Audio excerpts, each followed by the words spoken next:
of the 2023 NFL season. To be honest, I haven't done a ton of homework for this week yet, so this will be my first chance to do some homework. Of course, I watched all the games. I watched the second set of games with Al, so we got to take some notes together. We watched, I believe, the second half of the games, also of the first games together as well. So, um, you know, Al, any observations betting wise? It just seemed that there was a lot of upsets, a lot of dogs covering, and which is pretty normal for the NFL, and you know not a ton of close games early and a lot of close games late. Yeah, I mean, I actually, was really impressed by the Miami Dolphins. I thought they outplayed the Chargers, notwithstanding the 2 point score. I thought, it was really Miami was a better team that day. A lot of unders. The unders went 12-4 for the 16 games. The road teams went 12-4 ATS. The underdogs were 9-6 within a pick'em game, Cleveland Cincy. So I think Jay and I, we talked about this before the season about how the underdogs in the NFL were on a 5-year win streak, and they got off to a great start. In week one, you always kind of wait for the worm to turn and for the favorites to rear their head again. But after week one, I don't know if it's going to happen. Jay, how about you? Anything you wish you had back, or anything you wish, Nah, solid week one. Couple of places to improve on. Kicked myself for not having that Browns as a premium. And then that Patriots, I kind of want back. But other than that, it was we learned a lot week one, and I think we're going to learn a lot here week two. I kind of hinted at this in this on the morning show this morning.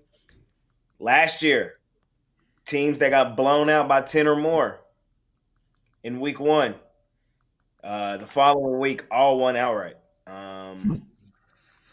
So something interesting to watch this week, as I think we have 8 teams. I think it was 6 teams last year. I think it's 8 teams fit that mold this year, and all of them in favorable positions. So we'll see how it shakes out this week. Yeah, it's Yeah, like for me, I got talked off. I think a couple winners that I would have had last week, but I probably saved myself a couple bucks. I think what happened to me is because I do so many shows and so many different things is that I had a few teams that I really liked and I kind of got talked off of those, and then um, I had other ones that was just like I don't know. I was just like the Bears. I don't know. It's like you suck. I mean, that's all I gotta say. I hope is in the rest of my lifetime, you hope you never beat the Packers. How about that? Like, what's your excuse now? Yeah, I'm Yeah. pulling up that stat from Jay right now. Last year, there were 6 teams that lost by double digits in week one. They went 4-6-0 straight up and 4-1-1 ATS in week two. Long term, though, if you just go back over 43 years, it's basically 50-50, 152, 148, and 11 ATS. So it's really nothing to hang your hat on, but you know, Interesting. we'll keep an eye on it. Keep an eye. Um, the interesting thing is that as I look at this, Jay, there's a huge dichotomy in that angle long term between home and road. Road teams off a double digit loss in week one are 84, 54, and 5 ATS. So you really want to pay attention to the road teams. The home teams suck. Home teams off double digit losses in week one are 68, 94, and 8 ATS. So, the lesson here is, if you want to use that angle, focus on the road teams. This week we've got Indianapolis, Seattle, Chicago, and the Giants are the 4 road teams. We had an interesting discussion on the morning show, and it really doesn't have a lot to do with betting, but just something to do with football, just to get your quick opinion here.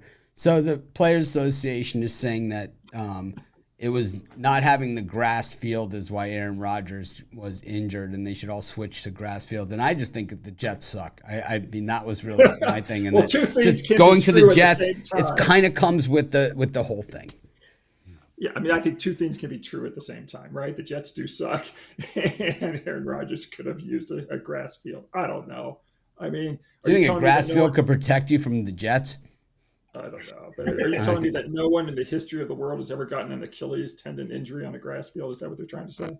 I have no idea what they're trying to say, but I think they are trying to say that the Jets suck. I think that's part of it. It's like they didn't want to blame the Jets, so it's like, let's come up with something else. Let's see if we can find anything. Let's grasp at some straws here. The argument for it is that grass and the statistics show is a better playing surface when it comes to injuries. There's a spike on turf, and the NFL has the money and capability to have grass on these fields because when they have the soccer or other venues come in and they use the grass fields and put them there. So every field they feel should have grass fields. Now, the timing of it after Aaron Rodgers' injury, was it the main reason? No. Could it have played a part? Definitely. And is it the Jets cursed? Definitely. Well, my thought on all of this is if you want grass fields, negotiate it in the next contract and. Well, the reason they went to the artificial turf originally is because the grass field sucked. So, the mud and all that other stuff. But I guess now with the prescription turfs that they have, the water kind of drains off and all that other stuff. So, I don't know. To me, just call it what it is. The Jets suck, and I think that's pretty much is the story there. I don't understand how they get. Jay did make a good point. I mean, the NFL does have the money to do whatever it wants. So whatever, the players in the NFL want to do, they certainly can afford it, and they should just do it. All right, well, let's get into some action here. We could always revisit some of these other discussions as well, and I'm sure we will as we go team by team and game by game through the schedule. I'm missing a slide. I don't know what it is. We'll figure it out when we get to it, though. And I don't know if I'll be able to make one really quickly or not, but so be it. We'll make picks, slide or no slide. We're going to go to Thursday Night Football. Al thinks we should do a separate segment about Thursday Night Football. Makes the entire video where everyone's going to have to sit through a Thursday night section on Fridays and Saturdays, which is true. But we got the Eagles and the Vikings. The Birds 6.5 point favorites in here, down from 7. The Vikings losers to the Bucks in week 1, and the Eagles that win over the Patriots. Al. Did either of you guys have a case of deja vu when you handicapped this game tomorrow? Because this is the second year in a row that the Vikings and Eagles are playing in. Last year, the Eagles were only 24-7, 3. This game also easily went under the total of 49.5 by 18.5 points. This year, the Eagles, of course, are laying a lot more, but the over-under is fairly close to it was last season, and I just think another low-scoring game is in hand here. 8 of the last 11 meetings have gone under the total. I'm going to take it under the total. Jake? I faded the Eagles week 1. I took the Vikings here on the show. It wasn't a premium. I think both teams kind of are what I thought they were. The Eagles are still one of the best teams in the NFC and will be that moving forward. The Vikings are probably not as good as I thought, probably more middle of the pack, and are going to play a lot of close football games this year. And with that being said, is I think they play down to their competition when they're the better team. But when they play the better team, they usually play up, and it's still a pretty tough game. And I think that's what we're looking at here on Thursday Night Football. I think the Eagles are the better team and win this football game, but I don't think the Eagles are 7 points, which it was earlier, 6.5. Now I saw 6s at some spots. I don't think they're that many points better than the Vikings. I think the Vikings come to compete. I am a little nervous about prime Kirk Cousins. We all know about that and how he shrinks in the moment sometimes. But I think that this Eagles secondary is lacking a bit. And I think that Kirk Cousins and Justin Jefferson can find some areas in that back end. I think the offense for the Vikings looks better this week than it did against Tampa. And I think they keep this game fairly competitive. Eagles win it. Vikings keep it close. I'm going to take the Vikings plus the points in this. Yeah, I'm with Al here. I like the under in this one, but one of the things I'm really sick of hearing already after week 1 was this. And I was watching the game with Al, and at the time, nobody thought they should do this. Well, if the Patriots were so close, they could have kicked the field goal, and they would have covered the spread, and then they would have got the ball back, and they could have had the the game. They could have won the game on this. It's like, let me tell you what the probability of that scenario playing out was. Okay, let me tell you how close to that scenario, how good of a strategy that would have been. The greatest coach in the history of NFL coaches, the very, very best of the best one, the best, no one even close. The guy who's won the most Super Bowls, the guy who has the winningest record, the guy who's going to be the winningest head coach, have the most wins of any other coach, was the guy who made that decision to go for it. He thought his chances were better to go for it than to, we're going to get the field goal and then we'll get that. It's like, you ain't getting no field goals. You ain't going to do it. The game wouldn't have played out like that. More than likely, the Eagles would have recovered the onside kick, scooped it, and ran it in for a touchdown. It's basically what probably would have happened. And I think Belichick knew that, and that's why he didn't do it. I mean, he's this guy. I mean, you could sit here and, Brandon Staley, we could sit here and, argue his game strategy all day long. But this guy, there really isn't any argument here from from us as non-football coaches. There's no, I don't even know, is there anybody that can really take the other side and say, well, if I was the coach, I wouldn't have done that. It's like, I mean, seriously, man, I'm taking the under this thing. Eagles. It's like, I don't even understand this. Well, they could have kicked the field goal and, they would have covered. And that's how, it's way closer than Mac. So I was sitting right next to Al when this happened too. Third and 9.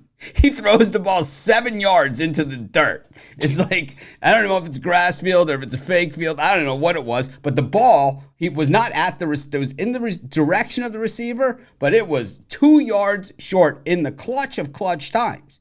I mean, Mac Jones ain't getting you anywhere. You might as well cut bait and just bring Julian Edelman back, let him play quarterback. How many NFL quarterbacks get 3 chances and go 0 for 3, like in the, Big Al. Carson Wentz did last year against the Titans when they got the pass interference on the 1 yard line. Oh, that was the most painful loss of the year. You had the other side, Mitch, but I had the loser. I'm great at the quarterbacks that sputter out with that last second chance. Betting, that's why you bet against Mac Jones, Carson Wentz, and Mac Jones, Carson Wentz, and Anthony Richardson now joining that club. And Gardner Minshew, the fourth. The Colts would have covered, ironically, had Richardson not gotten injured. No, we don't know that. Yeah, or he could have fumbled. He could have, but I mean, I think if the way he was running the ball, I think he gets it to the end zone on a 1st and goal from the 1. But I'll say this too, and I mean, we're not at that game, but I think of all the rookie QBs, Richardson was the best.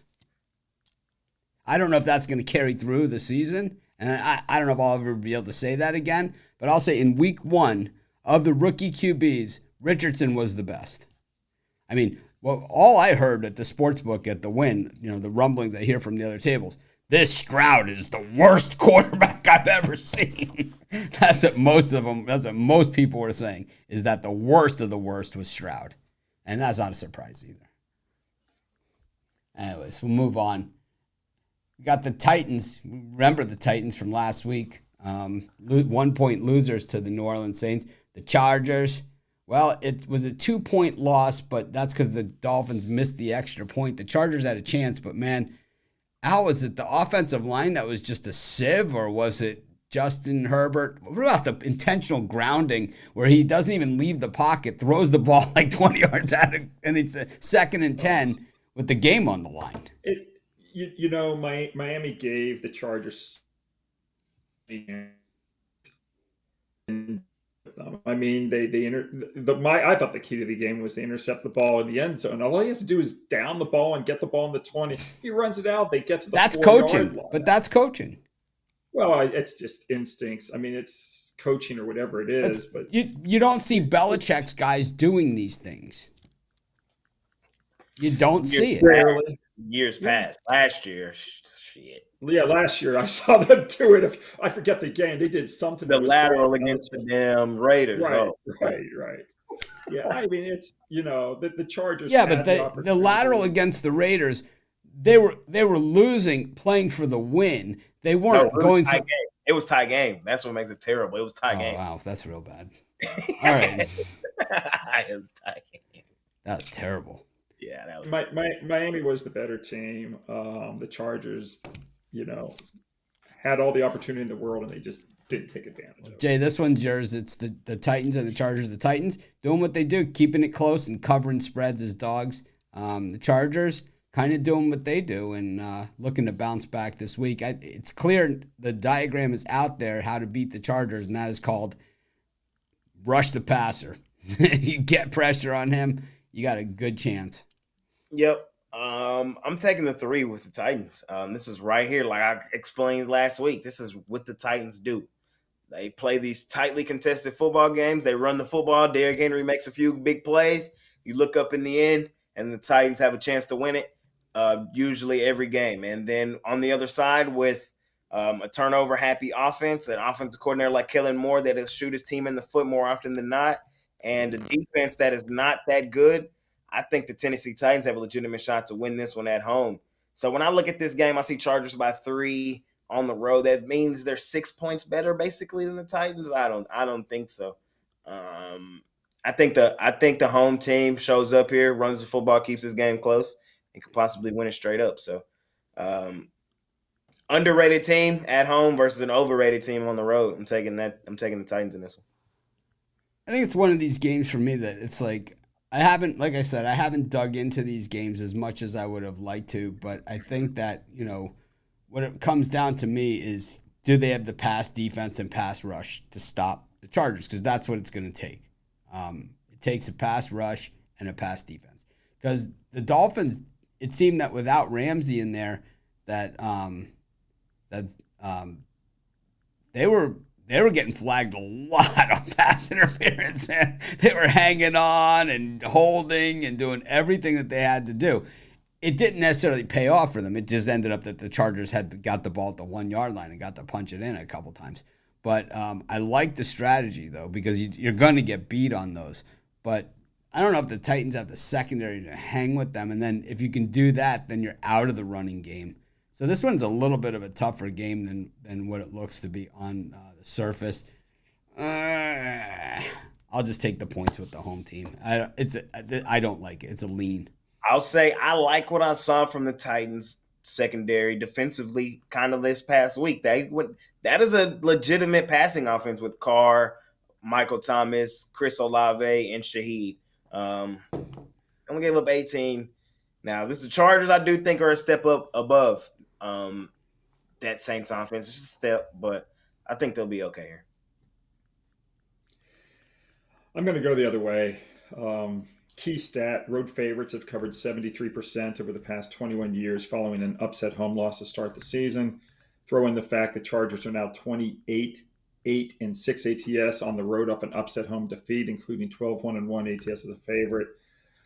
I was on LA against Miami. I'm going to come back with LA, lay the 3 against Tennessee. Al's loving those Chargers. He's got that future. He's not ready to give it up yet. Not ripping up the ticket yet.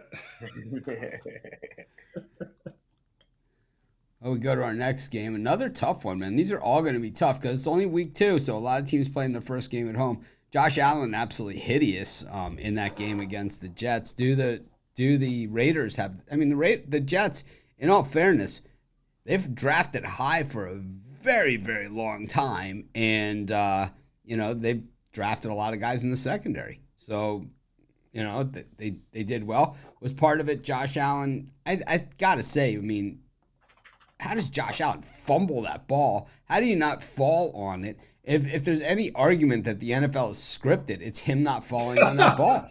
I mean, how do you not fall on the football in that scenario? What is he thinking? I mean, what are you doing?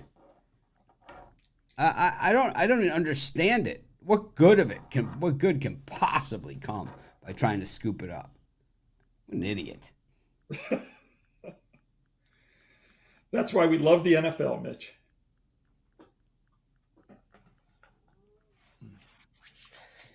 This one's on you, Mitch. This one's on Mitch. God. So the Raiders got it done against Denver, and I think like aside from just getting the win and all that kind of stuff for the Raiders fans and for everything, I think for Jay and I it was also personal because we just hate the Broncos so much, and I hate the hype that surrounds the Broncos. So there's always something nice like if you can win as a fan and also win for spite and just winning. So you kind of get everything. The Raiders kind of really delivered. I took them off my ticket for the Circa. They were my last pick. I took them off. I changed it for the Commanders, and that was the one that I lost. Can they go on the road 2 weeks in a row and go to Buffalo, which is a tough, tough place to play? I think the Bills probably blow them right out of the building. I think they do. I think they're gonna be really. I think they're gonna be really mad. I'm gonna take the Bills. I think I am on a short. Well, it's not even a short week. Oh yeah, it is a short week. I'm taking the Bills. Al, you're up. Is it me? Yeah. I'm going to probably do something that I usually don't do. Both of these teams played low scoring games in week one. The Bills managed to score just 16. The Raiders tallied just 17. A lot of times, people who follow me over the last 30 some years, they know that I will be contrarian and I will take games like this over the total after the two teams had lackluster offensive performances the game before. But this isn't going to be one of those times. Week two games have gone under the total 54% after both teams failed to score more than 17 in week one. Likewise, game twos have gone under the total more often than not after both teams played unders in week one. I'm just going to look for another low-scoring game here. I'm going to take it under the total. See what it is at Circa right now. It's at 47. I'll take it under the 47. I'm taking the Raiders plus the 9. I think this is another case of people falling in love with last year, what these two teams were last year, and not necessarily doing their homework on the two teams that are on the field this year. I have been calling this Buffalo Bills team overrated for quite some time. I've been calling Josh Allen overrated for quite some time. And I think we really saw him rear his head here this past Monday. I think there's something brewing in the locker room between him and Stephon Diggs. I think Diggs wants out, but he's there now. They got to do what they got to do. They are at home. They are the better team. I'm not trying to sit here and tell you that the Raiders are the better team, but I don't think that the Bills are 9 points better. I think this Raiders team is one of the most underrated teams in the National Football League, and they're going to be kind of one of my teams that I hop on like the Falcons last year. Really underrated. A quarterback in Jimmy Garoppolo who wins a lot of regular season games. Is he a big game quarterback? No, he's not. But does he win a lot in the regular season? Yes, he does. A top 3 running back, a top 3 wide receiver, a really great defensive line that can get after you with Max Crosby and them. I think they can create some of the havoc that the Jets created this past week. I think they can create some of the turnovers that the Jets created. And I think that the offense can do enough to keep them in this football game. Do the Bills win at home and keep their season alive and not drop the 0-2? I could see it. But I think this one is somewhere like 24-20 Buffalo. So give me the points here with the Raiders.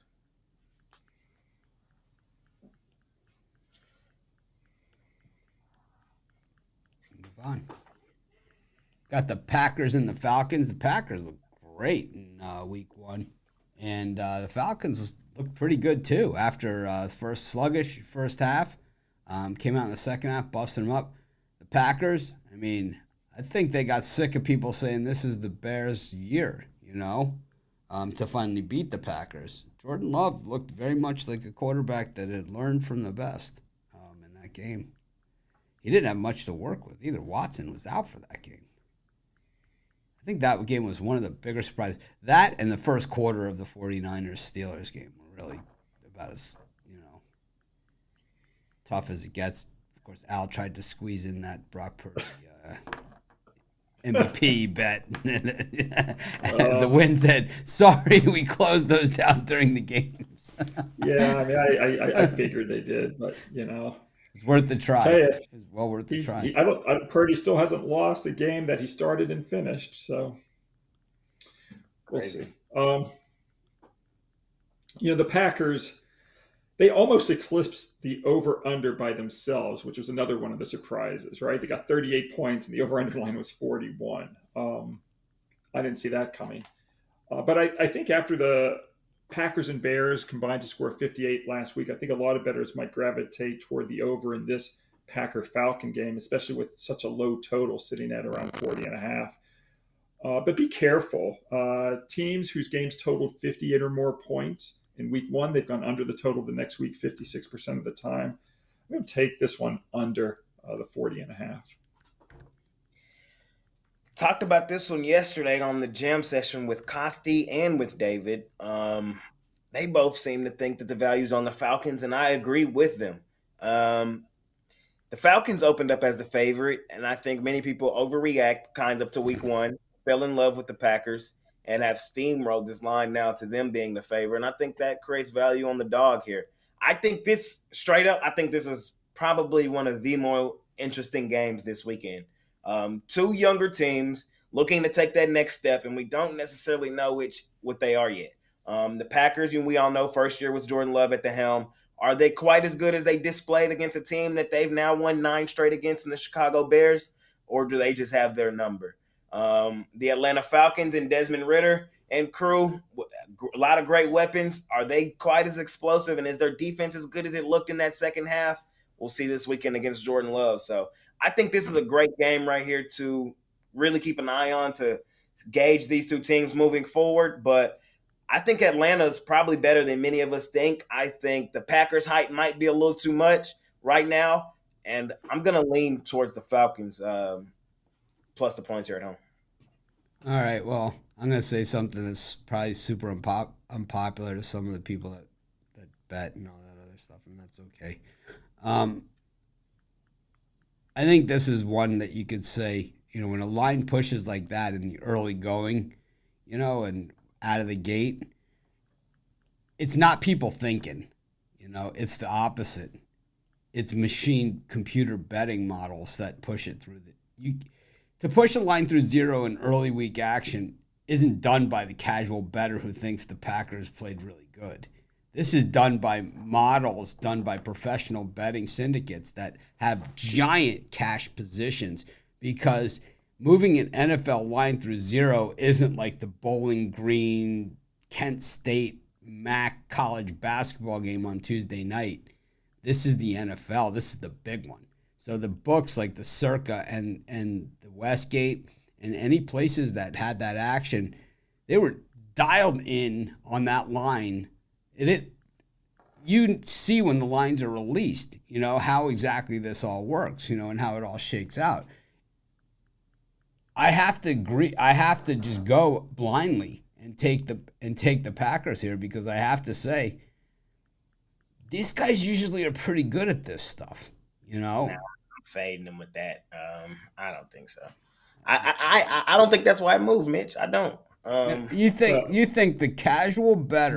No, casual bettors are not betting on Sunday. On Sunday, not before the game. They're not betting that early, and they're not betting big enough to move an NFL line. But by the same token, it doesn't take a lot to move a line. It takes more to move a line later than it is to move a line on Sunday. This is a Packers team, though, that had many questions coming in. Many people thought they should be favored over the Bears anyway. Had some questions coming in, and now that they see that Jordan Love has played well, the Packers have one of the biggest fan bases. A lot of them love the Packers, and I don't necessarily think they might love the Packers, but I got news for you. When I see the Packer fans at the sports book, they're not plunking down 40, 50,000 a bet to move a line through zero at a major sports book. The sharps betting Sunday afternoon in advance of the week couldn't care less about whether they love a team or not. Yeah, they don't love a team or whatever. They love a number and they love a situation that hit their model. And what they saw was a dog, a team that they had favored on their model based upon the point spread, what they felt that it should be, was on the other side. And it's not like they pushed it a half a point or something. They pushed it right through zero, right? So 3 points.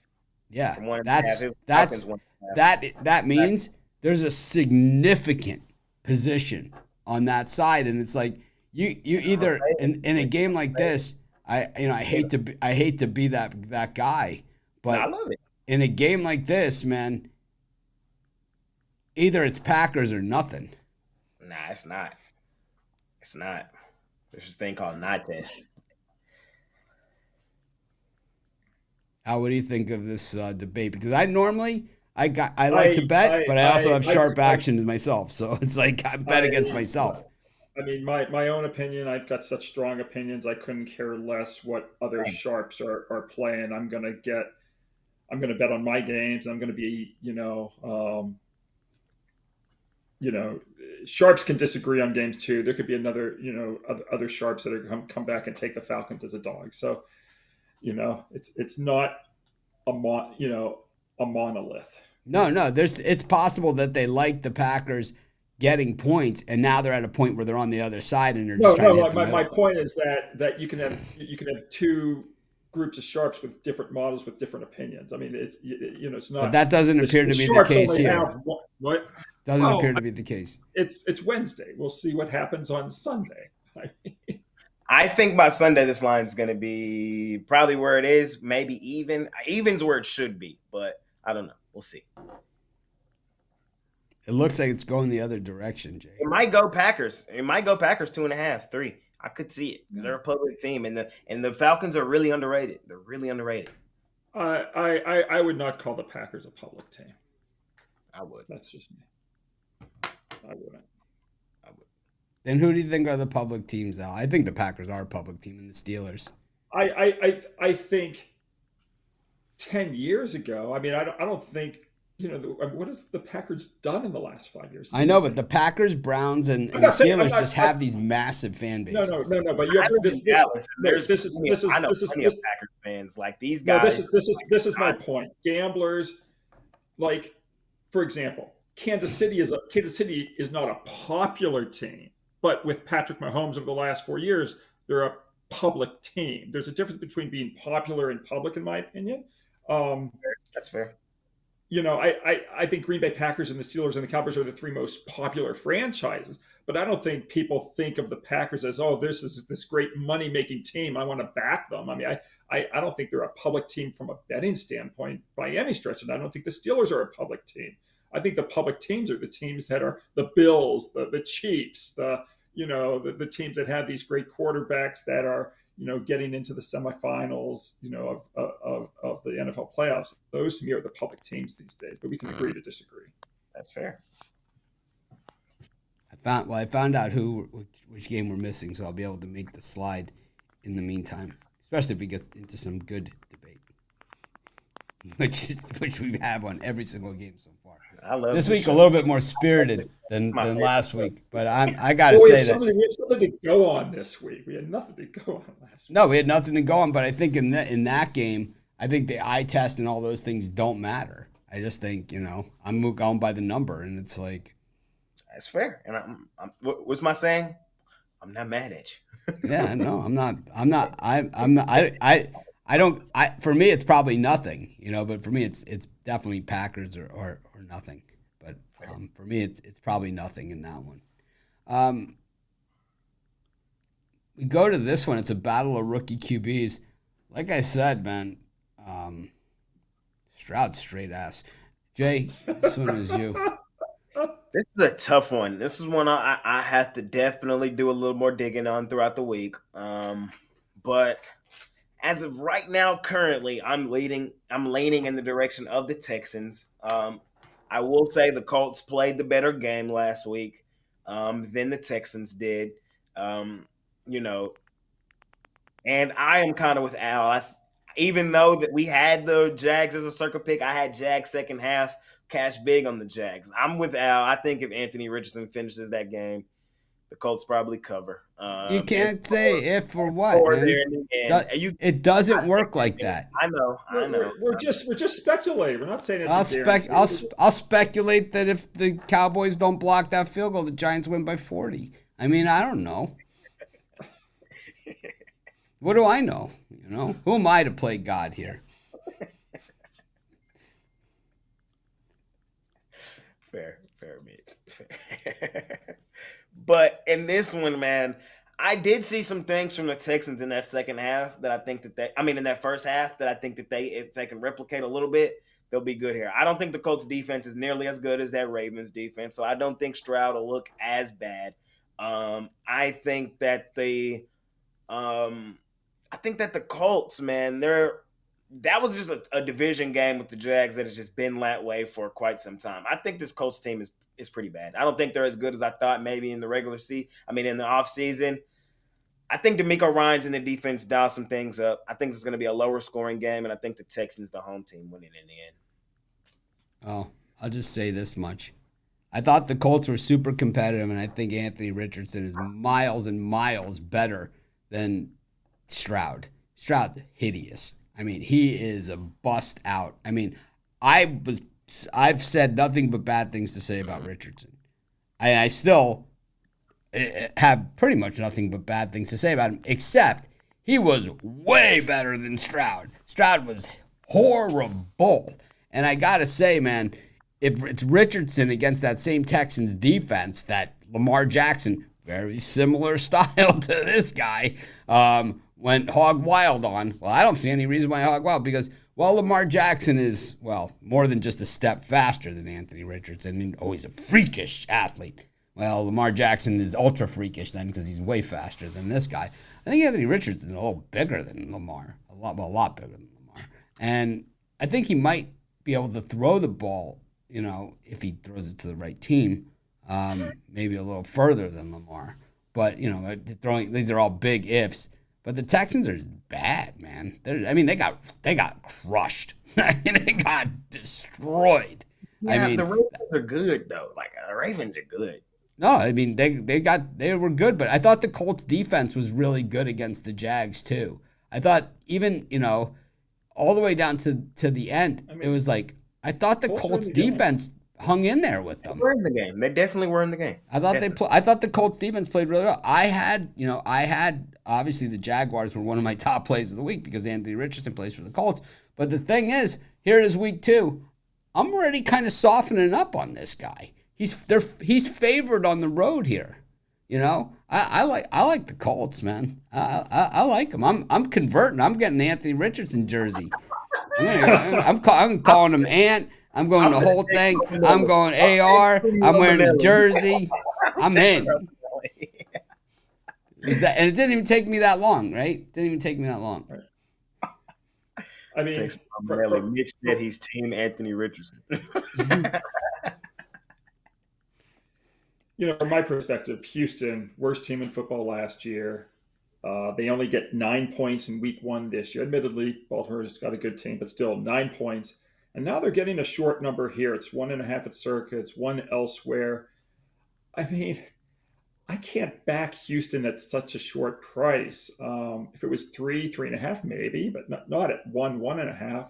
And teams that fail to score 17 points in week 1, they're a soft 78 and 117 ATS in week 2 if they're not getting 3 or more points. So I'm with Mitch. I got to take the Colts as a small road favorite. Y'all both loved y'all some DeMeco Ryans, and now y'all fading them back to back. I love him at +9. Yeah, I like him when he's got Boza on his team and some other guys, but I don't like him here.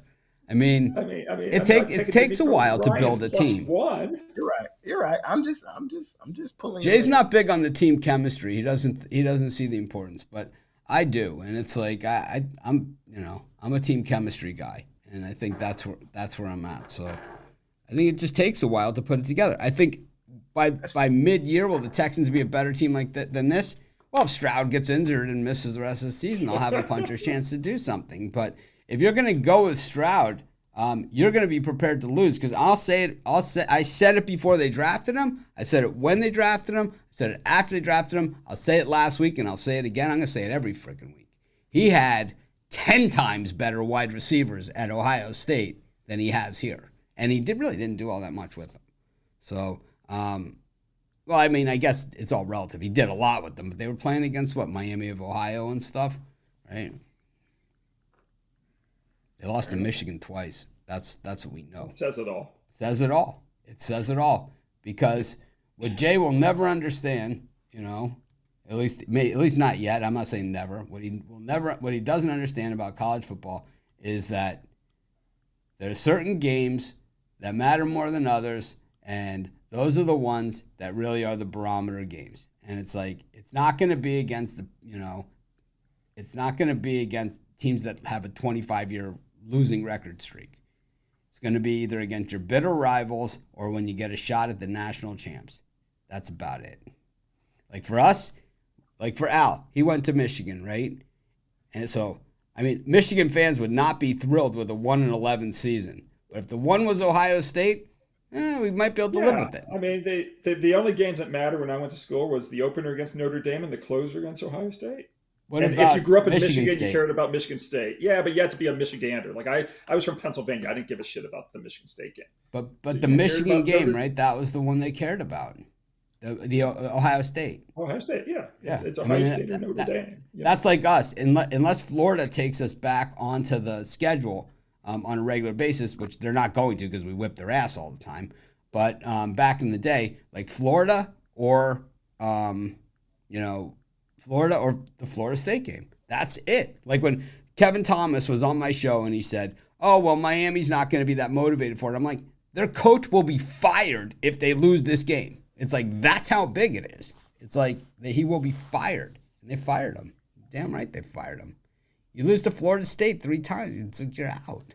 It's like, no, they're not going to sit around and take it. This Ryan Day is on the rocks. I mean, he won he was in the championship game, you know? He's been in the playoffs every year, right? Except for one. He was in the playoff last year. He lost to Georgia. But he's on the ropes at Ohio State. They're saying that if he doesn't beat Michigan, it's like, you got to go. It's like, it's not acceptable. And I love it. I love it. Anyways, Texans suck. Anthony Richardson's my homeboy. I never thought I'd hear those words. It happened. It happened right here on our football show. So who you took the Texans, Jay? Yeah. Not my favorite game, but I'm a leaner. Could be. He's got anti-Anthony Richardson on me. We got the Lions taking on the Seahawks. Now this one, the Lions have had a week off, and the Seahawks, I'd have to say, fall into that biggest disappointment category of the week, getting whipped up by the Rams. I mean, slaughtered. The game was on. It was right in front of me. I honestly didn't see a ton of it. I was more interested in the Dolphins, Chargers, and some of the other games, but it was on right in front of me. And all I could see is every time I looked over was Aaron Donald was like running hog wild, pretty much loose against those Seahawks.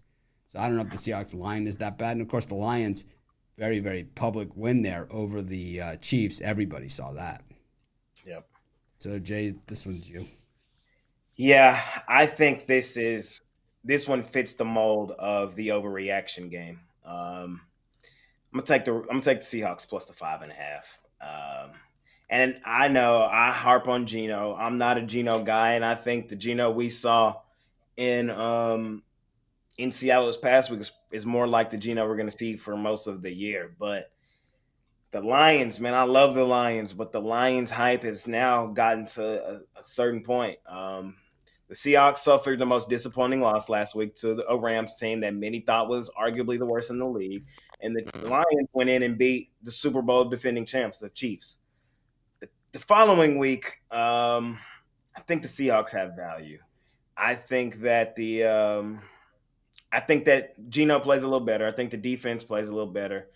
And the Lions, they were a cover machine, but a lot of that was as underdogs. Now this is a big boy lineup. This is a big boy line right here. We're going to find out a lot about the Lions.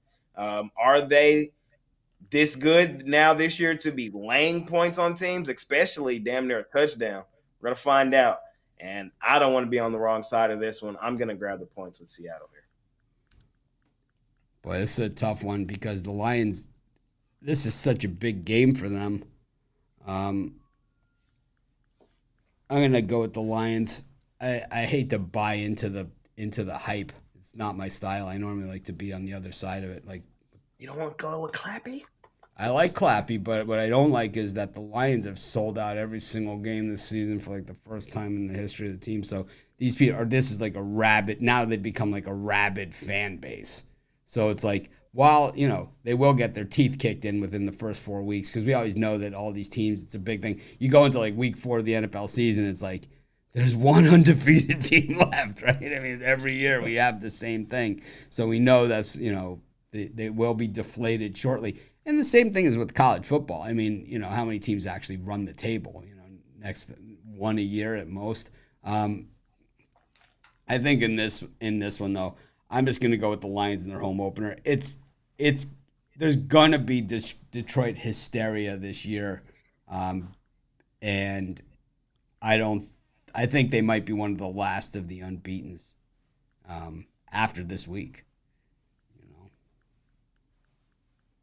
Like after this week, there'll be like 4 unbeatens or something. Well, Jay mentioned people overreacting to the win over the Chiefs. How about people possibly overreacting to last year's game? These two teams combined for 93 points last year, 48-45. The Seahawks won. The year before, they also played. The two teams combined for 80 points. You've had back-to-back seasons now where these two teams combined to score 93 and 80 points. I think people are going to overreact to that. And I'm actually going to look for a scoring game. The teams have got a total 69% since 1980. If the previous game was played in the same or preceding totaled more than 86 points. So I'm going to take this game under the 47. Both teams played unders last week, I think, too. Interesting. Well, 12 out of the 16 games went under last week, so that wasn't unusual. Yeah. Week 1. Week 1, can't tell much. I think you really can't tell much till October. Anyways, Bucks against, and really even after that sometimes. Bucks against the Bears. This was the slide I was missing, as it turns out. I was able to put it together on the fly here. It took me a couple tries because I left in old times and stuff. But we did get it here. The Bucks, Baker and company going to Minnesota, bust up the Vikings, and the Bears busted up my parlay at the same time. They were perhaps the most disappointing team in Week 1. I know the Seahawks were super disappointing, but the Bears were they were hideous.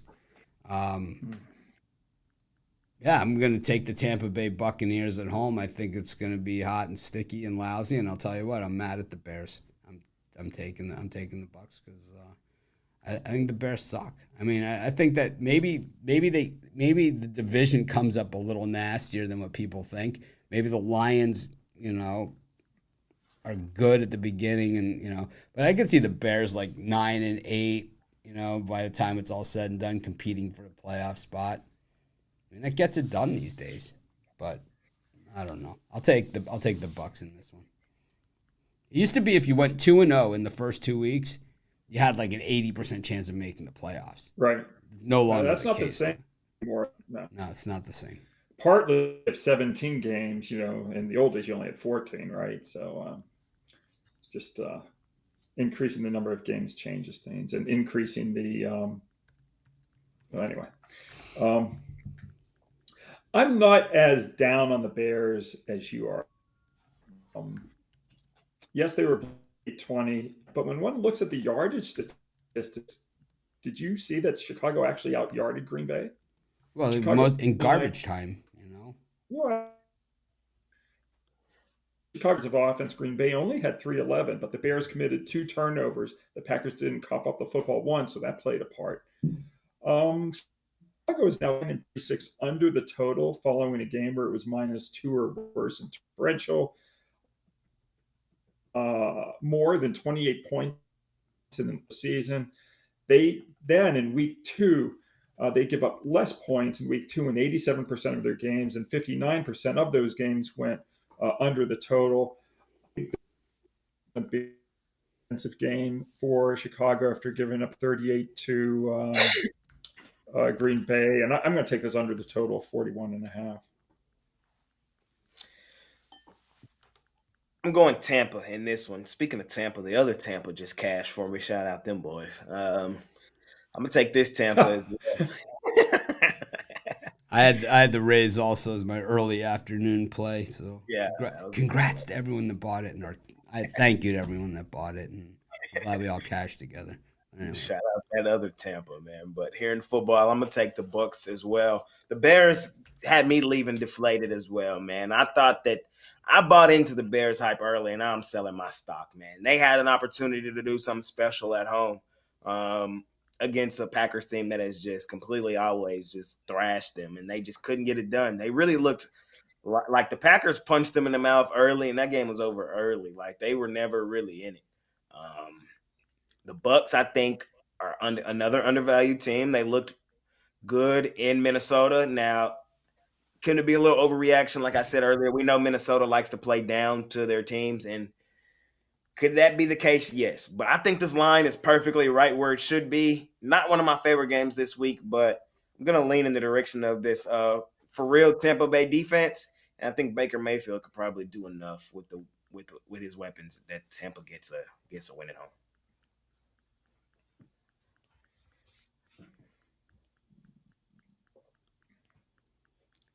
All right, go to our next one.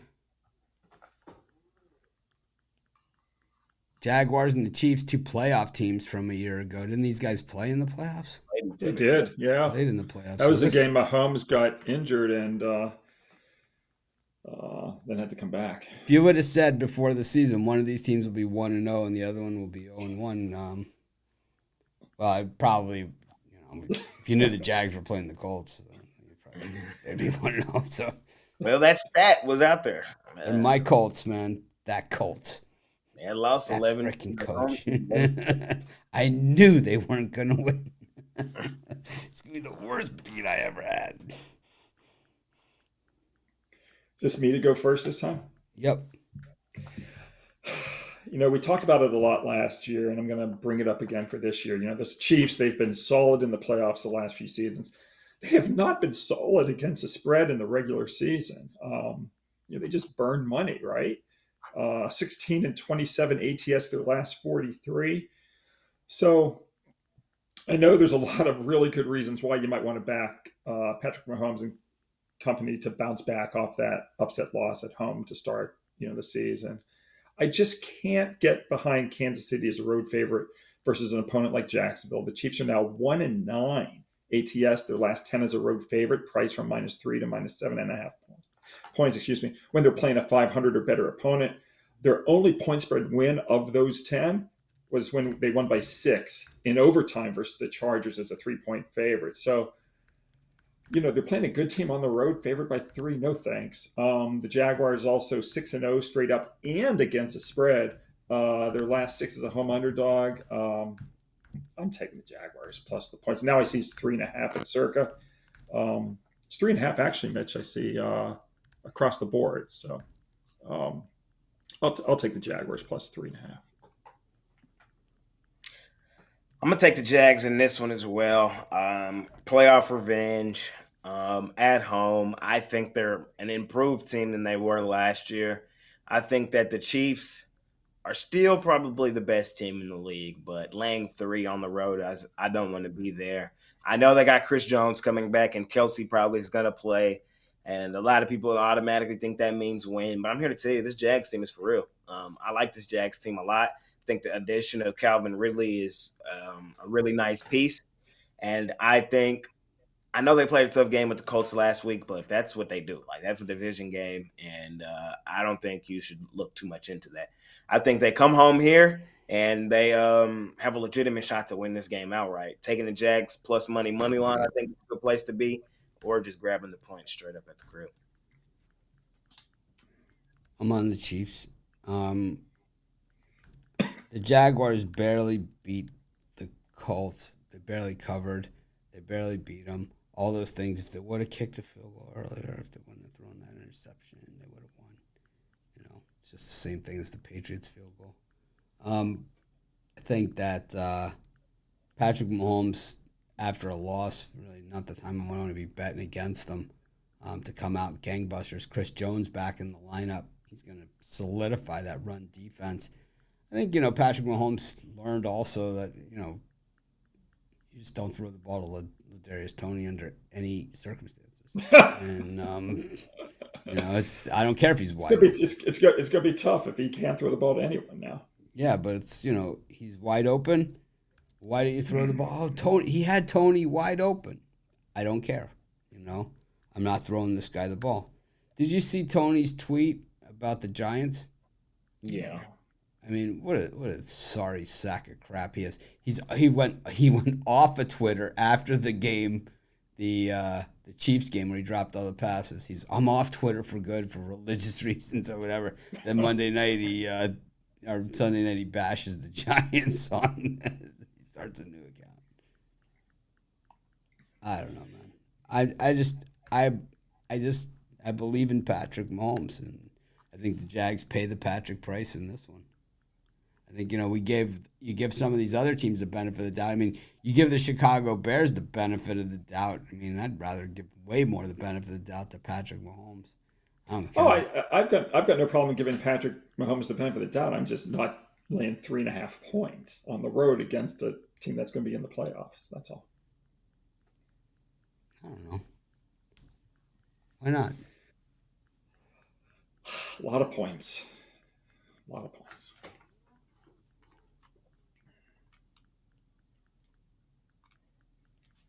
And it's a lot of points for a team that doesn't do very well covering those points. So,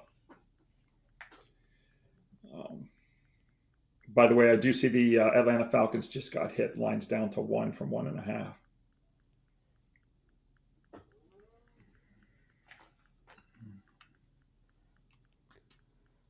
Ah,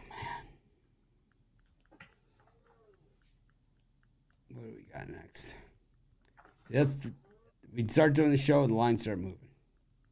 Uh, no, I found that interesting because we were talking about the sharps, and they moved it. Then all of a sudden, yeah, now you get some buyback, and it's now down to 1. Well, here's the interesting. This is that interesting line that we talk about here.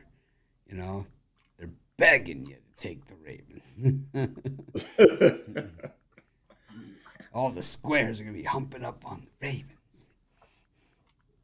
uh, I don't think they beg you to take anything. They just want you to bet.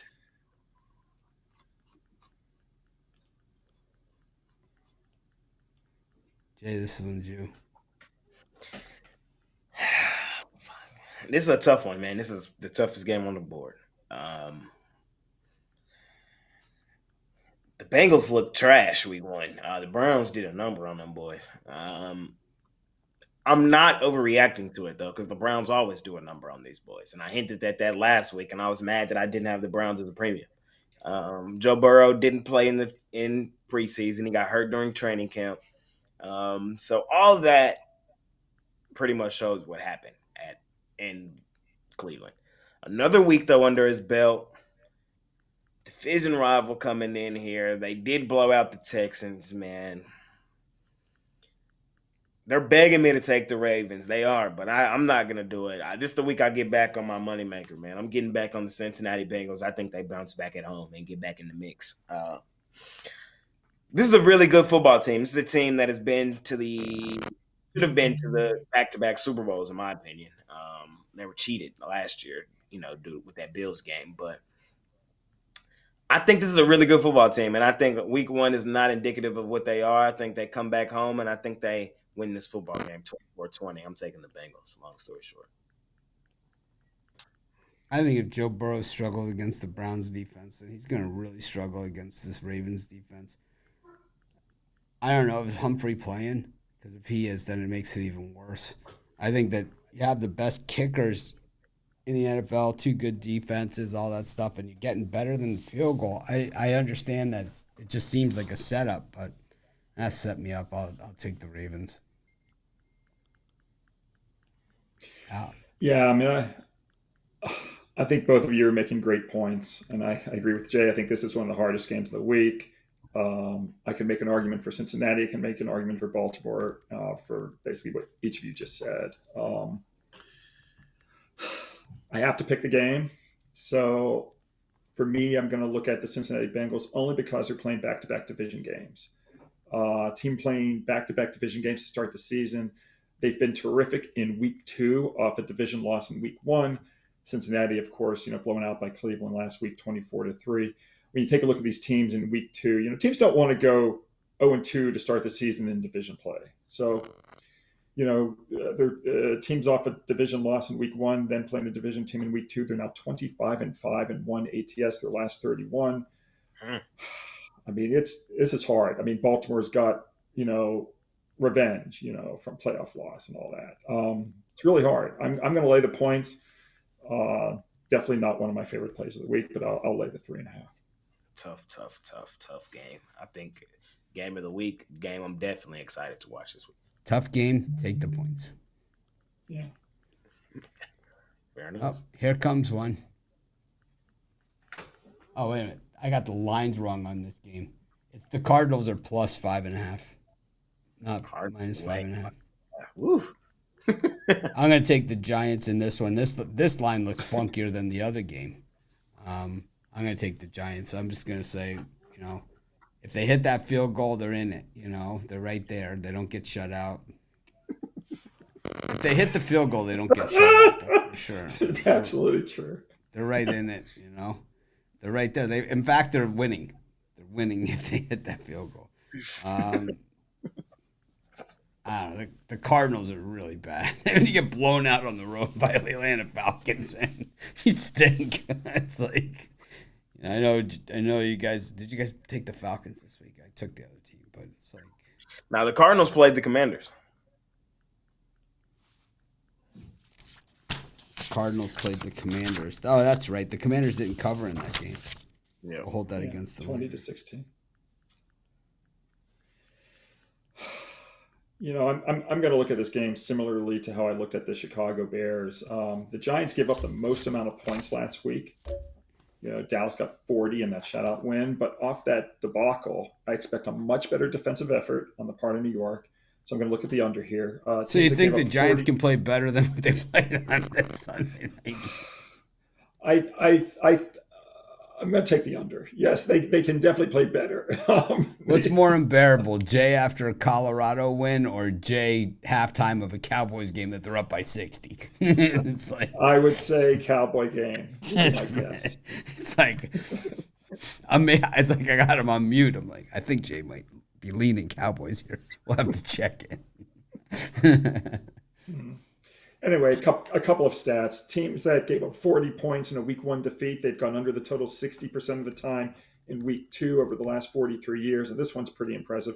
The Giants are now 15-0 and 1 under the total when priced from -3.5 to -6.5 on the road. So I look to see that streak stretch to 16-0. I'm going to take the under.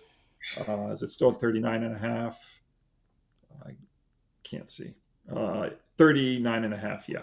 Take it under 39.5. I got the Cardinals as the worst team in the National Football League. But with that being said, I'm taking them against the point spread in back-to-back weeks. It is what it is. The Giants, they are bad. They're terrible. They're not that damn good. I've been screaming that since last year. Now, I don't know what they had in their system last year that made them be one of the best covered teams and go and win a playoff game. What it was is it triggered something in their brain to make them think that Daniel Jones was actually anything more than he is, and they paid him like he was this top 5 guy when he's really a bottom 15 guy. With that being said, man, the Giants do win this football game, but on the road, they probably win it by a field goal late. We just saw this Cardinals team compete with the team I think is better than this Giants team in the same division, in the Commanders. I think they do the same here against this Giants team. I think this Cardinals defense goes up under Gannon, who was the Eagles defensive coordinator last year. I think that's why the Eagles kind of will take a hit defensively this year. I think he does dial some up for this Giants team who didn't move the ball at all this week. Now, most of that I give credit to the Cowboys, but part of it I think is the Giants as well. Giants win this game probably like 23-20, but laying over it, anything over a field goal with this terrible team is not a good idea. Give me the Cardinals plus the point.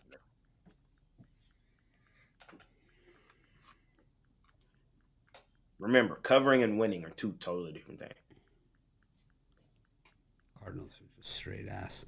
We got the 49ers and the Rams. These teams play every 3 weeks, so it doesn't matter what happens in this one. They'll be playing again probably next week, and it's always at Los Angeles.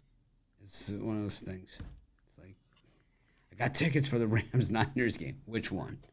You know, I don't know. Growing up on the East Coast, it was like the Rams used to be in the Rams. No, the Rams were always in the West with the 49ers, but the Falcons and Saints used to be in that division with them, right?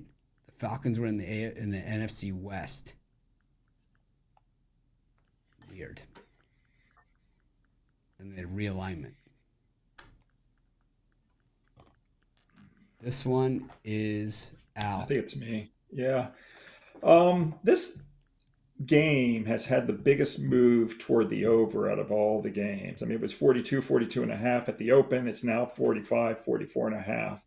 Um, the 49ers blew out Pittsburgh 30-7. The Rams upset Seattle 30-13. I like this game to be high scoring. I do agree with the move. Los Angeles is 65 and 45 over the total after giving up less than 16 points. San Francisco 82 and 63 over the total in the same situation. I'm going to take this over the 45. That's where it is at Circle, though I'm sure Mitch has 44 and a half up here on the board because that's where it is everywhere else. So. Do you think that the Rams are just a better team than people think they are? I mean, it just seems like maybe they are. Yeah, but I mean, again, I don't want to. I agree, yes, and I also don't want to overreact to week one because, like you said, Mitch, a few minutes ago, we won't know what the real story is until like October. But I think it's definitely trending that way that the Rams are better than we thought they were. Yeah, they might be. I mean, they have a good coach. So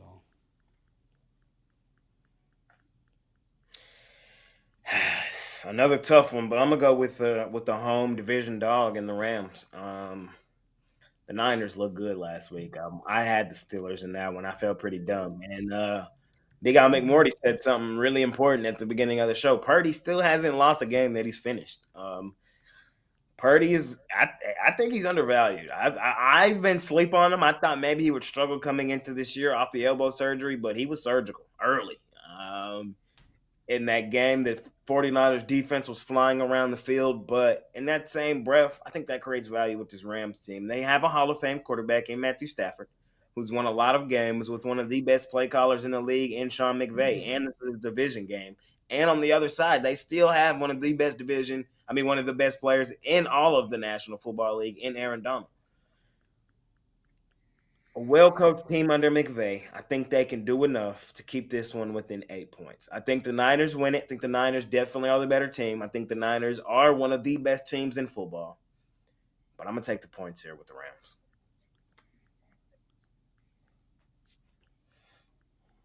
taking the 49ers. I got no faith in Matthew Stafford, and I just think that they just look so good. I mean, I know the Rams look good, but I could see the 49ers just absolutely battering them. I hate to say it, too, because I can't stand John Lynch and I can't stand Shanahan. So I'm still kicking myself for not getting that Brock Purdy MVP ticket. What did he drop to? I don't know. I totally forgot about it. That's why I'm kicking myself. We got the, I don't know, couple of undefeated teams going at it. And this one seems like a bloated line here. Cowboys against the Jets. I think that, Zach Wilson on the road in Dallas. Going to have to go with the Cowboys. I just think the defense gets it done for them. I know the Jets own the Cowboys, but it's just Dak Prescott throwing into that secondary. I'm going to take the Jets in the points. The thought of Dak Prescott throwing into that secondary. If Josh Allen got intercepted 3 times, then Dak Prescott could certainly get intercepted 4 times at least. Al, what do you think? You probably know where I'm going with this. Dallas shut out the Giants 40-0, and for half the game versus Buffalo, the Jets only scored 3 points. I'm sure Jay's going to tell us about Dallas's defense as well. The Cowboys have now played 5 straight unders dating back to last season. Likewise, New York's overtime win versus Buffalo was its 6th straight under going back to last season and 11th under of its last 13. I just don't see how these two teams are going to score. I'm going to take the under 39 and a half.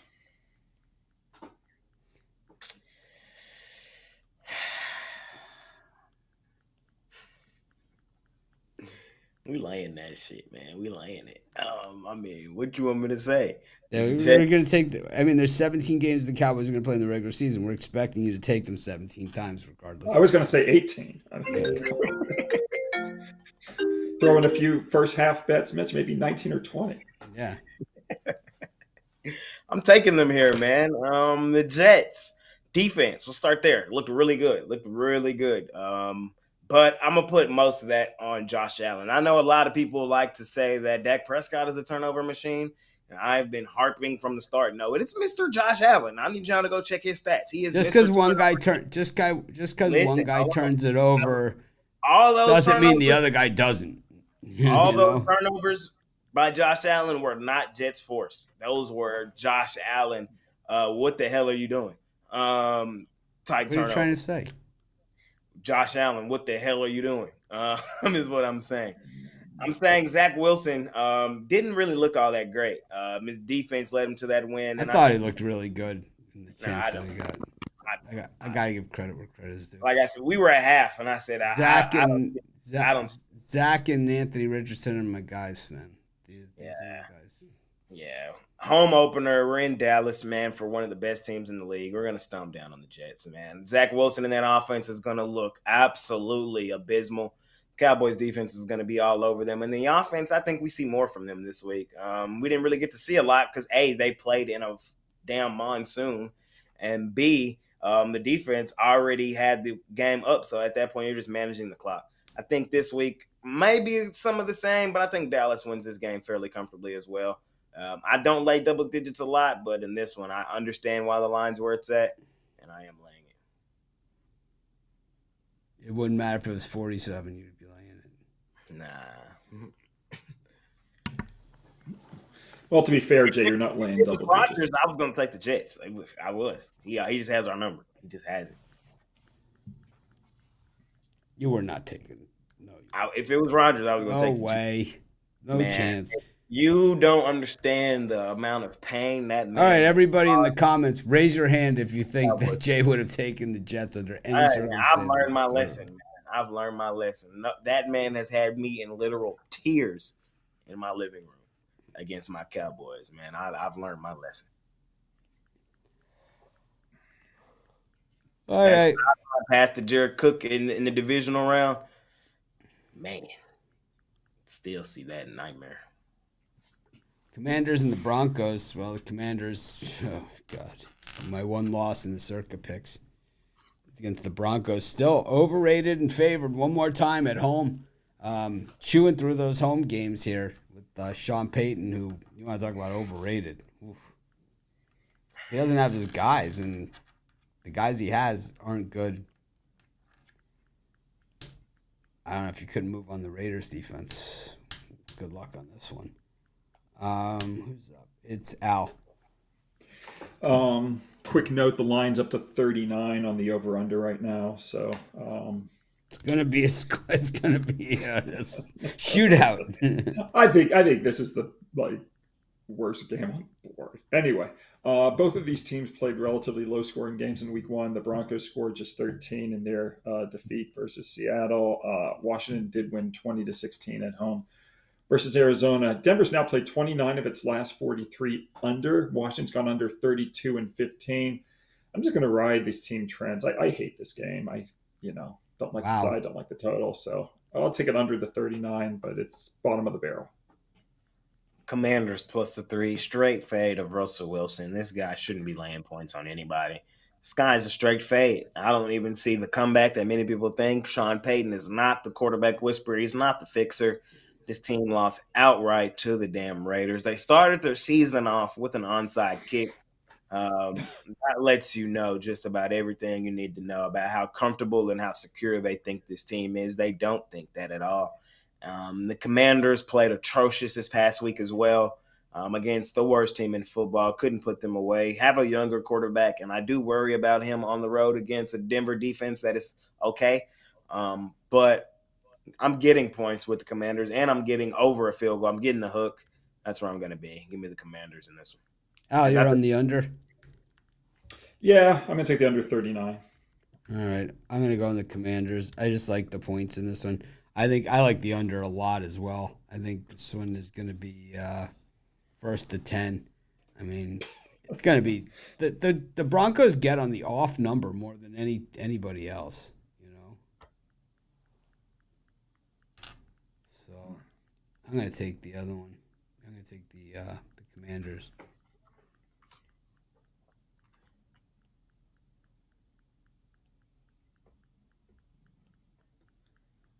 So we've got horrible 4 o'clock games next week.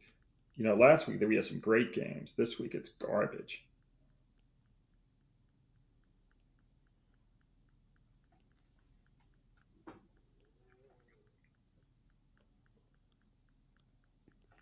Go to prime time.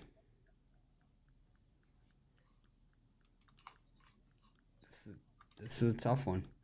Got the Dolphins and Patriots. I'm trying to fix the slide a little bit. It was supposed to be a good game with that Cowboys Jets, but now it's Yeah, fair enough. But as it stands, it sucks, and the other games are even worse. Yep. So it's a good time to maybe take the kids out for some ice cream and. Yeah. I'll be standing up yelling at my Take TV. Walter. Walter's ready for the dog park. We've got. By the way, we've got a move in this game. I'll give you guys a heads up. New England's now a 3-point dog.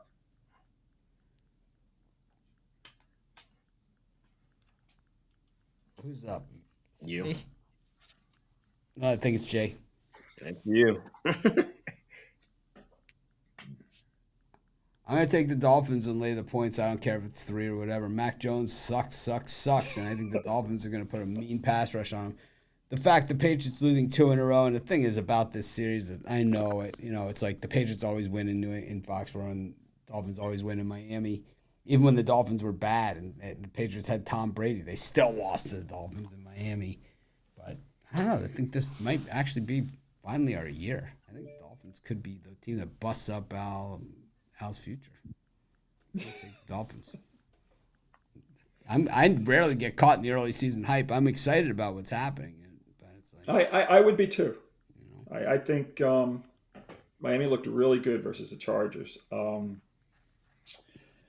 Now that it's 3, I'm going to take New England to bounce back off its loss. if they would have kicked the field goal, they would have covered. They had 2 opportunities to do so.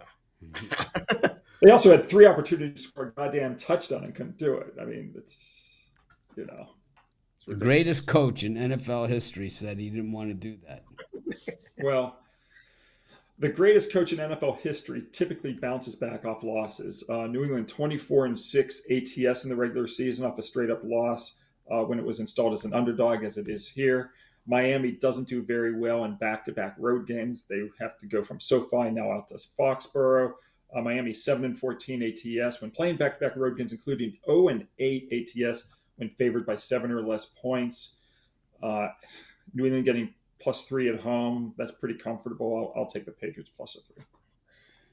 Patriots were my play of the week last week against the damn Eagles. If I could go back, I would do it the same way all over again. I would still be on the Patriots in that game. That's how I know it was a solid play. And I don't care what Mitch says, man. They should have kicked that first field goal, been down in the cover range. Don't tell me. Tell Bill Belichick. I didn't make the decision. Yeah, I know, man. The genius did.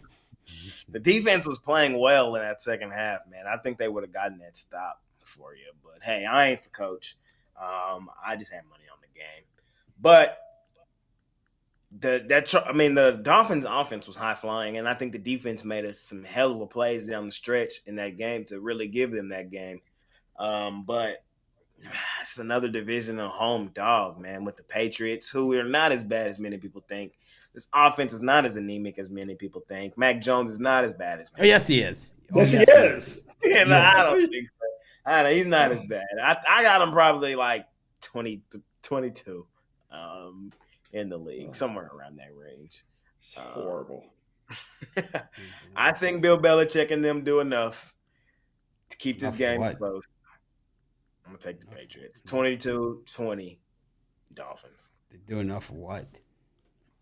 Doing 22-20 Dolphins, and it's probably a Mac Jones safety that gives the Dolphins the win there. Go to Monday Night Football, game 1 of a doubleheader. What's going on with this Monday schedule? Where a couple weeks they're playing 2 games. Just this week and just this week. No, there's another week too. Is I'm there? pretty sure. Because I think so. it's normally they do it on opening week, but this year they did it on this week. Right. I was just curious. I don't know. Maybe more people are definitely going to tune into this game than normally would, though. That's for sure. Well, I At just least the didn't first half. understand. I just didn't understand why it was Yeah, inconsistent. next week too. Yeah, I didn't understand like why it was week 2 and week 3 as opposed to just week 1. Like I didn't get the whole thing. So, yeah. Oh well. Oh, what do we got? This one's It's big you. out. Oh, so we're talking about the Saints and Panthers. Let me just see what's the current number. Is it 3? Yep. 3. Yeah, it's 3. I'm going to talk about the same thing I talked about earlier in the Cincinnati-Baltimore game. The Panthers lost 24-10 to Atlanta. They now have to play another NFC South division rival in week 2. As I mentioned earlier, NFL teams are now 25-5 and 1 ATS versus division foes in week 2 if they lost straight up to another division rival in week 1. So I'm going to grab the points with Carolina, take them +3. Home dog, Jake. I think I overvalued Carolina a bit coming into the season. I did not like what I saw from them in that second half versus Atlanta. They were in that game, had some chances to be in it, and just kind of fell apart there in the end. The Saints, in the end, got a good dub over a solid team in the Titans, and I think they go ahead and win and cover here in this one against a Panthers team that I think, again, I overvalued. I think the Saints are right where I thought they were. Right, I think the best team in this division, probably not much of a gap there, but a significant gap where they are the best team here. I think the Saints win this one. I'm gonna go 24-17 Saints.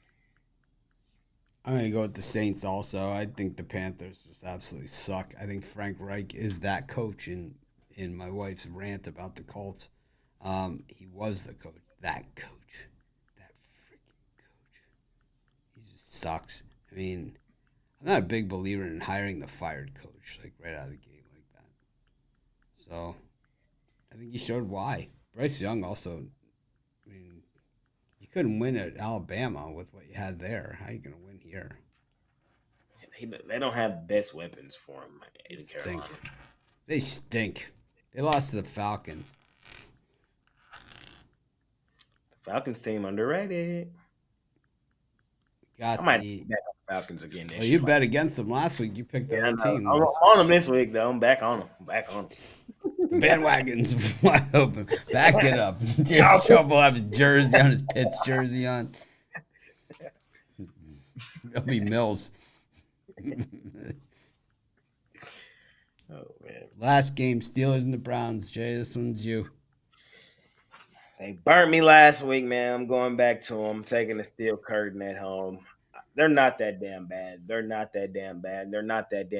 Mike T, Mr. Bounce Back, never had a losing season. He cussed these guys up and down the field this week. They're going to come ready to play against their divisional opponent in Pittsburgh on this Friday night. The Browns look good. They did beat the Bengals, but we know the Browns. Huge game. The next game is usually a letdown. That's just what they are. I think the Steelers have been the more consistent team, and I'm expecting a bounce back.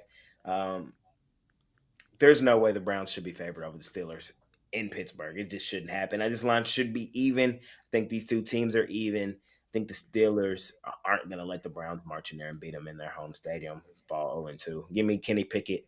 Give me that running game. Give me that steel curtain defense. They're going to be all over Deshaun in this one. I think the Steelers win under the lights at home. Give me them here on Monday night.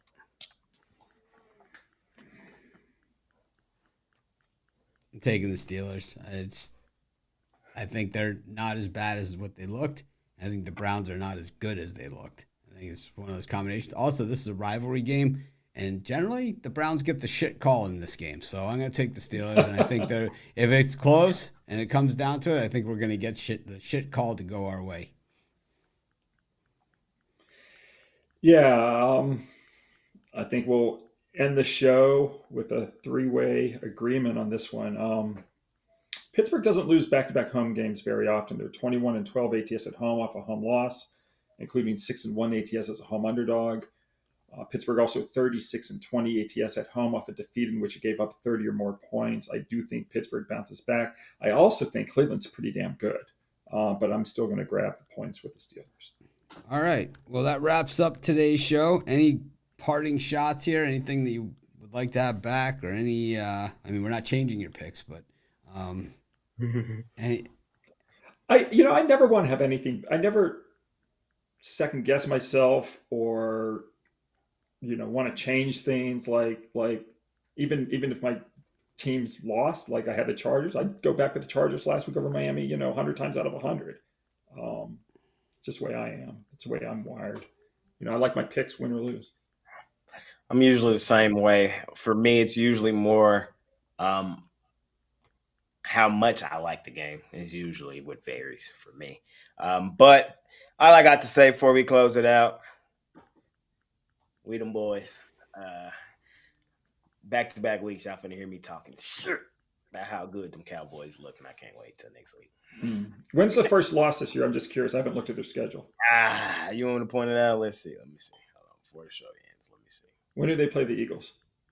That's a dub. We're going to lose to somebody we ain't got no business losing to. You know what? We're going to lose Monday night to the Chargers. It's going to be our first L of the season because we're going to beat the Niners on. So it goes. Here it goes. It goes Jets dub, Cardinals dub, Patriots dub, beat the Niners, lose to the Chargers, beat the Rams, beat the Eagles, lose to the Giants. No, I take that back. No, we don't lose to the Giants. Smash the Giants, beat the Panthers, lose to the Commanders. The Commanders is usually the division opponent that beats us out of the random. We're going to beat the Seahawks. We're going to beat the Eagles again. We're gonna back-to-back beat them boys this year. We'll probably lose to Buffalo because Buffalo's going to shock us. It's probably going to be a dramatic loss. Dolphins is a swing game. Lions is a swing game. And then I think we beat the Commanders last game. So I think 3 or 4 losses on the year. 3 or 4. Jay be anywhere close with his Cowboys predictions? 3 or 4. Well, I just want to reconcile in a few weeks when you're picking Dallas over the Chargers. This is the best. Say, Jay, like you said the Chargers were going to beat you, and then you're going to be picking the Dallas over the Chargers in that game. I'd be like, what the fuck? I am. You know what this says, Al? When I said that, when I asked if Jay's predictions are going to be anywhere close, it says, "Don't count on it." The Magic 8 Ball speaks. We don't go to the Magic 8 Ball often, but when we do, well, it's gold. 17-0 loading. 16-0 loading. This is how the way we look at Cowboys games. Yeah. Ray Charles. Dak, he's perfect. Well, I don't know if you guys have made your decisions yet, but I'm for folks watching, I'm probably going to have 6 premium plays in the NFL on Sunday. Wow. Have some big plays as well. So try to load them tonight on Wednesday if I can get to. What are they? And I do that. That's to why they Ruffolo call them all premium. the time. Yeah, it's Hamilton and Saskatchewan. No, I'm just kidding. Well, thanks everyone for joining us. Go ahead. No, I was going to say. So hopefully I have my premium plays loaded Wednesday night. All right. Well, I'm hoping to have some plays loaded up. I'm way behind this week, and welcome to my world. Anyways, thanks everyone for joining us. Make it a winning week. Make it a winning NFL Sunday. We'll be back. Jay covers NFL every afternoon here at Pick Dogs. Tomorrow he has a slew of handicappers probably beating down the door to be in on his show. And then Fridays with the Sauce. That's always interesting. Sauce is doing leans or passes. J-Rod's picking. The Sauce has a guy, the Prop Beaver. Al, you would like this guy. He knows his stuff. All right, thanks everyone for joining us. Make it a winning day. Peace out.